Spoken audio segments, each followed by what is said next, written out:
সাবেক আইসিটি প্রতিমন্ত্রী জুনায়েদ আহমেদ পলক, সে অনেক তথ্য আমাদেরকে দিয়েছে, যেগুলোর ব্যাপারে আমরা তার নিজের কাছ থেকে যেমন পেয়েছি, পাশাপাশি অন্যান্য সোর্স থেকেও যেটা পেয়েছি, যে জুলাই আগস্টের এই অভ্যুত্থান চলাকালীন সময়ে ইন্টারনেট বন্ধের যে নাটক করা হয়েছিল সেটি কোনো দুর্ঘটনা ছিল না।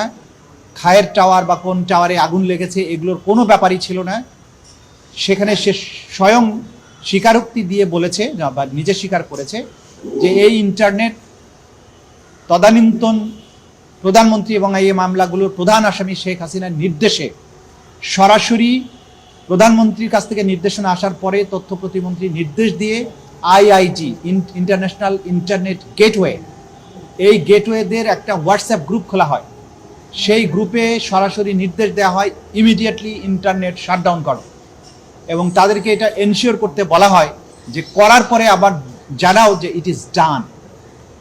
এই তথ্যগুলো আমরা বিভিন্ন সোর্স থেকে পেয়েছি, সেগুলো যাচাই বাছাইয়ের জন্য সেই সংশ্লিষ্ট আসামিকে আমরা জিজ্ঞাসাবাদ করেছি, তিনি এটা সত্যায়ন করেছেন। সুতরাং ইন্টারনেট বন্ধের মাধ্যমে জুলাই আগস্টের সংগঠিত গণহত্যাকে গোটা দুনিয়ার কাছ থেকে আড়াল করার যে আড়াল যে করা হয়েছে, এবং এটার ব্যাপারে যে মিথ্যা অজুহাত দেওয়া হয়েছে যে ইন্টারনেট কেবল লাইন পুড়ে গিয়েছিল, এটা হয়েছিল সেটা হয়েছিল, সর্বৈবভাবে মিথ্যা।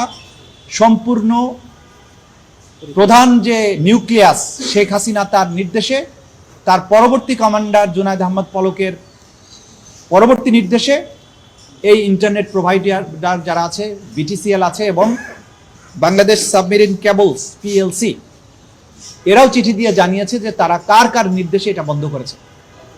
সুতরাং এই রাষ্ট্রীয় সংস্থাগুলোকে বাধ্য করে তদানীন্তন ক্ষমতাশালীরা, এই আসামিরা বাংলাদেশের ইন্টারনেট শাটডাউন করেছিল এবং এই গণহত্যাকে এক্সপেডাইট করেছিল।